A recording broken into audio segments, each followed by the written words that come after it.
ਅੱਛਾ ਜੀ, ਰਾਤੀ ਸੀਪੀਓ ਫੈਸਲਾਬਾਦ ਨੇ ਐਸਐਚਓ ਗੁਲਬਰਗ ਸਨਾ ਬਲਾਲ ਨੂੰ ਜਨਾਬ ਮੁਅੱਤਲ ਕਰ ਦਿੱਤਾ। ਥਾਣਾ ਗੁਲਬਰਗ ਪੁਲਿਸ ਨੇ ਵੀ ਥਾਣਾ ਸਿਵਲ ਲਾਈਨ ਦੀ ਤਾਰੀਖ ਜਿਹੜੀ ਆ ਨਾ ਉਹ ਦੁਹਰਾ ਦਿੱਤੀ ਹੈ ਤੇ ਜਨਾਬ ਥਾਣਾ ਪੀਪਲਸ ਕਲੋਨੀ ਦੇ ਵਿੱਚ ਮੁਕੱਦਮਾ ਦਰਜ ਹੋਇਆ ਜੀ। ਇਹਦੇ ਵਿੱਚ 2 ਲੱਖ ਰੁਪਇਆ ਸਿੱਕਾ ਰਾਜੁਲ ਵਕਤ ਜਿਹੜਾ ਵਾ ਉਹ ਅਦਾ ਹੋਇਆ ਕਿ ਜਨਾਬ ਅਸੀਂ ਪੈਸੇ ਲੈਣੇ ਸੀਗੇ, ਉਧਰ ਮਦਈ ਸੀਗੇ। ਤੁਹਾਡੀ ਐਸਐਚਓ ਸਾਹਿਬਾ ਨੇ ਦੂਸਰੀ ਪਾਰਟੀ ਕੋ ਪੈਸੇ ਲੈ ਕੇ ਸਾਨੂੰ ਮੁਲਜ਼ਮ ਬਣਾਤਾ ਵਾ ਕਿ ਸਾਡੇ ਸ਼ਹਿਰ ਦੇ ਵਿੱਚ ਮਦਈ ਨੂੰ ਮੁਲਜ਼ਮ ਬਣਾਉਣਾ ਕਿੱਡਾ ਸੌਖਾ ਵਾ। ਸਿਰਫ ਤੁਹਾਡੇ ਕੋਲ ਪੈਸੇ ਹੋਣੇ ਚਾਹੀਦੇ ਆ, ਚਾਹੇ ਐਸਐਚਓ ਬੁੱਢੀ ਹੋਵੇ ਚਾਹੇ ਐਸਐਚਓ ਬੰਦਾ ਹੋਵੇ। ਜਨਾਬ ਐਸਪੀ ਲੈਲਪੁਰ ਟਾਊਨ ਨੇ ਜਦੋਂ ਇਹਦੀ ਇਨਕੁਆਇਰੀ ਕੀਤੀ, ਇਨਕੁਆਇਰੀ 'ਚ ਸਾਬਤ ਹੋ ਗਿਆ ਕਿ ਜਨਾਬ ਐਸਐਚਓ ਸਾਹਿਬਾ ਗਿਲਟੀ ਨੇ ਕਿ ਇਹਨਾਂ ਨੇ ਇੱਕ 406 ਦਾ ਮੁਲਜ਼ਮ ਜਿਹੜਾ ਸੀਗਾ ਜਿਹਨੂੰ ਅਦਾਲਤ ਨੇ ਭੇਜਿਆ ਜੇਲ੍ਹ ਛੱਡ ਕੇ ਆਓ, ਇਹਨਾਂ ਨੇ ਜਨਾਬੀ ਅਲੀ ਆਪਣੇ ਥਾਣੇ 'ਚ ਰੱਖ ਲਿਆ। ਉਸ ਤੋਂ ਬਾਅਦ ਜਨਾਬੀ ਅਲੀ 302 ਦੇ 2 ਮੁਲਜ਼ਮ ਆਪਣੇ ਬਿਹਾਫ ਤੇ ਛੱਡ ਦਿੱਤੇ। ਡੀਐਸਪੀ ਨੇ ਜਦੋਂ ਦੋਨੇ ਘਰ ਬੁਲਾਏ ਤੇ ਮੈਡਮ ਸਾਹਿਬਾ ਨੇ ਆਪੇ ਹੀ ਜਿਹੜੇ 302 ਦੇ ਮੁਲਜ਼ਮ ਸੀਗੇ ਉਹ ਛੱਡ ਦਿੱਤੇ। ਹਾਲਾਤ ਜਨਾਬੇ ਅਲੀ ਸਾਡੇ ਥਾਣਿਆਂ ਦੇ ਆ। ਸੀਪੀਓ ਸਾਹਿਬ ਦਾ ਇੱਕ ਅੱਛਾ ਇਕਦਾਮ ਆ।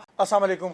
ਅੱਛਾ ਜੀ, ਰਾਤੀ ਸੀਪੀਓ ਫੈਸਲਾਬਾਦ ਨੇ ਅਖਤਿਆਰਾਤ ਤੋਂ ਤਜਾਵਜ਼ ਕਰਨ ਦੇ ਉੱਪਰ ਐਸਐਚਓ ਗੁਲਬਰਗ ਸਨਾ ਬਲਾਲ ਨੂੰ ਜਨਾਬ ਮੁਅੱਤਲ ਕਰ ਦਿੱਤਾ ਤੇ ਮੈਂ ਦੱਸਿਆ ਸੀਗਾ ਕਿ ਅਸਲ ਕਹਾਣੀ ਕੀ ਆ, ਅਖਤਿਆਰਾਤ ਤੋਂ ਤਜਾਵਜ਼ ਕੀ ਹੁੰਦਾ ਵਾ, ਤੁਹਾਨੂੰ ਮੈਂ ਦੱਸਦਾ ਅੰਦਰ ਵਾਲੀ ਖਬਰ ਕਿ ਜਨਾਬ ਥਾਣਾ ਗੁਲਬਰਗ ਪੁਲਿਸ ਨੇ ਵੀ ਥਾਣਾ ਸਿਵਲ ਲਾਈਨ ਦੀ ਤਾਰੀਖ ਜਿਹੜੀ ਆ ਨਾ ਉਹ ਦੁਹਰਾ ਦਿੱਤੀ ਆ।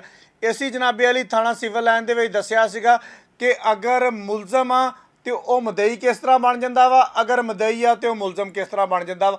ਬਿਲਕੁਲ ਜਨਾਬੇ ਵਾਲੀ ਇਸੇ ਤਰ੍ਹਾਂ ਐਸਐਚਓ ਗੁਲਬਰਗ ਨੇ ਜਨਾਬੇ ਲਈ ਕੀਤਾ। ਸਾਡੇ ਜ਼ਰਾਏ ਦਾ ਇਹ ਕਹਿਣਾ ਵਾ ਕਿ ਇਹਦੇ ਵਿੱਚ 2 ਲੱਖ ਰੁਪਇਆ ਸਿੱਕਾ ਰਾਜੁਲ ਵਕਤ ਜਿਹੜਾ ਵਾ ਉਹ ਅਦਾ ਹੋਇਆ ਤੇ ਜਨਾਬ ਥਾਣਾ ਪੀਪਲਸ ਕਲੋਨੀ ਦੇ ਵਿੱਚ ਮੁਕੱਦਮਾ ਦਰਜ ਹੋਇਆ ਜੀ।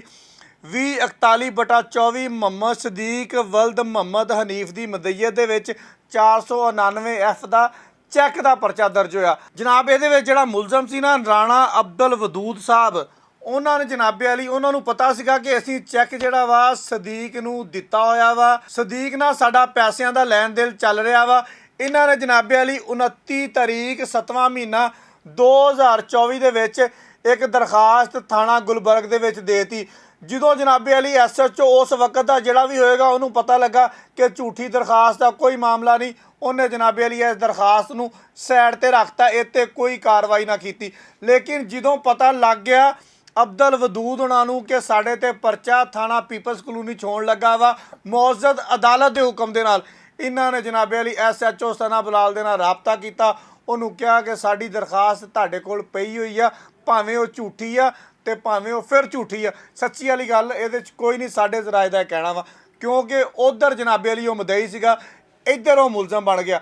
ਇਹਨੇ ਜਨਾਬੇ ਵਾਲੀ ਆਪਣੇ ਬੇਟੇ ਵਜਾਹਤ ਅਬਦੁਲ ਵਦੂਦ ਵਲਦ ਅਬਦੁਲ ਵਦੂਦ ਦੀ ਮਦਈਅਤ ਦੇ ਵਿੱਚ ਇੱਕ ਪਰਚਾ ਜਿਹੜਾ ਸੀਗਾ ਉਹ ਜਨਾਬੇ ਵਾਲੀ 13/9/2024 ਨੂੰ ਦਰਜ ਹੋ ਗਿਆ ਕਿ ਜਨਾਬੇ ਵਾਲੀ ਮੈਂ ਜਾ ਰਿਹਾ ਸੀ ਉੱਥੇ ਤਨਵੀਰ ਪਾਨ ਸ਼ਾਪ ਦੇ ਸਾਹਮਣੇ, ਉੱਥੇ ਬੰਦੇ ਆਏ, ਇਹਨਾਂ ਨੇ ਮੈਨੂੰ ਮਾਰਨਾ ਸ਼ੁਰੂ ਕਰਤਾ, ਮਾਰ ਪਿੱਟ ਕੇ ਜਨਾਬੇ ਵਾਲੀ ਮੇਰੇ ਕੋਲ ਮੋਟਰਸਾਈਕਲ ਲੈ ਗਏ ਤੇ ਮੈਨੂੰ ਜਾਨ ਤੋਂ ਮਾਰਨ ਦੀਆਂ ਧਮਕੀਆਂ ਦੇ ਦਿੱਤੀਆਂ। 382 ਲੱਗ ਗਈ, 506 ਲੱਗ ਗਈ, ਸਿਰਫ ਮੁਕੱਦਮਾ ਹੀ ਦਰਜ ਨਹੀਂ ਹੋਇਆ। ਜਦੋਂ ਪਹਿਲੇ ਮੁਕੱਦਮੇ ਦੀ ਤਫਤੀਸ਼ ਵਾਸਤੇ ਜਿਹੜਾ ਅਦਾਲਤੀ ਹੁਕਮਨਾਮਾ ਥਾਣਾ ਪੀਪਲਸ ਕਲੋਨੀ ਦੇ ਵਿੱਚ ਹੋਇਆ ਸੀਗਾ, ਇਹ ਬੰਦੇ ਥਾਣੇ ਪੀਪਲਸ ਕਲੋਨੀ ਜਾ ਰਹੇ ਸੀਗੇ। ਐਸਐਚਓ ਸਾਹਿਬਾਂ ਨੇ ਜਨਾਬੇ ਵਾਲੀ ਆਪਣੀ ਗੱਡੀ ਕੱਢੀ ਤੇ ਗੱਡੀ ਕੱਢ ਕੇ ਰਾਹ ਦੇ ਵਿੱਚੋਂ ਹੀ ਜਨਾਬੇ ਵਾਲੀ ਡੀ ਗਰਾਊਂਡ ਦੇ ਵਿੱਚੋਂ ਇਹ ਜਿਹੜਾ ਮੁਹੰਮਦ ਸਦੀਕ ਸੀਗਾ ਇਹਨੂੰ ਫੜ ਕੇ ਪਾਬੰਦੇ ਸਲਾਸਲ ਕਰ ਦਿੱਤਾ। ਜਦੋਂ ਪਾਬੰਦੇ ਸਲਾਸਲ ਕਰ ਦਿੱਤਾ, ਇਹਨਾਂ ਦਾ ਵੀ ਕੋਈ ਮਾੜਾ ਚੰਗਾ ਹੱਥ ਪੈਂਦਾ ਸੀਗਾ।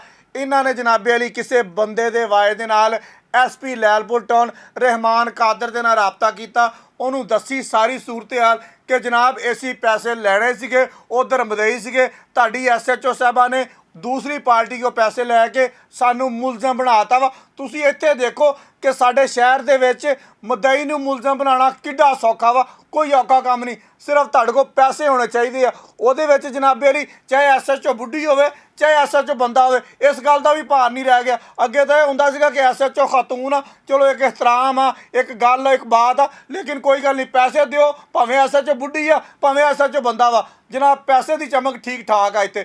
ਜਨਾਬ ਐਸਪੀ ਲੈਲਪੁਰ ਟਾਊਨ ਨੇ ਜਦੋਂ ਇਹਦੀ ਇਨਕੁਆਇਰੀ ਕੀਤੀ, ਇਨਕੁਆਇਰੀ 'ਚ ਸਾਬਤ ਹੋ ਗਿਆ ਕਿ ਜਨਾਬ ਐਸਐਚਓ ਸਾਹਿਬਾ ਗਿਲਟੀ ਨੇ, ਇਹਨਾਂ ਨੇ ਪੈਸੇ ਲੈ ਕੇ ਤਮਾ ਨਫਸਾਨੀ ਜਿਹਨੂੰ ਕਹਿੰਦੇ ਆ ਨਾ, ਇਹ ਪੁਲਿਸ ਵਾਲੇ ਲਫ਼ਜ਼ ਇਸਤੇਮਾਲ ਕਰਦੇ, ਤਮਾ ਨਫਸਾਨੀ की खातर ਇਹ ਜਿਹੜਾ ਕੰਮ ਸੀਗਾ ਉਹ ਸਾਰਾ ਅੰਜਾਮ ਪਾਇਆ। ਲਿਹਾਜ਼ਾ ਐਸਪੀ ਲੈਲਪੁਰ ਟਾਊਨ ਨੇ ਫੌਰੀ ਤੌਰ 'ਤੇ ਸੀਪੀਓ ਫੈਸਲਾਬਾਦ DIG ਕਾਮਰਾਨ ਆਦਲ ਦੇ ਨੋਟਿਸ 'ਚ ਗੱਲ ਦਿੱਤੀ। ਉਹਨਾਂ ਨੇ ਇਹਦਾ ਨੋਟਿਸ ਲੈ ਕੇ ਫੌਰੀ ਤੌਰ ਤੇ SHO ਗੁਲਬਰਗ ਸਨਾ ਬਲਾਲ ਨੂੰ ਮੁਅੱਤਲ ਕਰ ਦਿੱਤਾ। ਮੈਂ ਇੱਥੇ ਰਿਕਵੈਸਟ ਕਰਾਂਗਾ ਸਰ, ਇੱਥੇ ਮੁਅੱਤਲ ਕਰਨਾ ਕਾਫੀ ਨਹੀਂ ਹੈਗਾ, ਇਹਦੀ ਮੁਕੰਮਲ ਇਨਕੁਆਇਰੀ ਕਰਕੇ ਇਹਦੀ ਛਾਣਬੀਨ ਕਰਕੇ ਅੱਛੀ ਖਾਸੀ ਸਜ਼ਾ ਬਣਦੀ ਹੈ ਸਰ। ਅੱਛਾ ਜੀ, ਕੱਲ ਦੀ ਗੱਲ ਹੀ ਹੈਗੀ ਹੈ ਕਿ ਇਹਨਾਂ ਨੇ ਇੱਕ 406 ਦਾ ਮੁਲਜ਼ਮ ਜਿਹੜਾ ਸੀਗਾ, ਜਿਹਨੂੰ ਅਦਾਲਤ ਨੇ ਭੇਜਿਆ ਜੇਲ੍ਹ ਛੱਡ ਕੇ ਆਓ, ਇਹਨਾਂ ਨੇ ਜਨਾਬੇ ਅਲੀ ਆਪਣੇ ਥਾਣੇ 'ਚ ਰੱਖ ਲਿਆ। SSP ਇਨਵੈਸਟੀਗੇਸ਼ਨ ਨੇ ਉੱਤੇ ਚਾਰਜ ਸ਼ੀਟ ਦਿੱਤੀ। ਉਸ ਤੋਂ ਬਾਅਦ ਜਨਾਬੇ ਅਲੀ 302 ਦੇ 2 ਮੁਲਜ਼ਮ ਆਪਣੇ ਬਿਹਾਫ ਤੇ ਛੱਡ ਦਿੱਤੇ।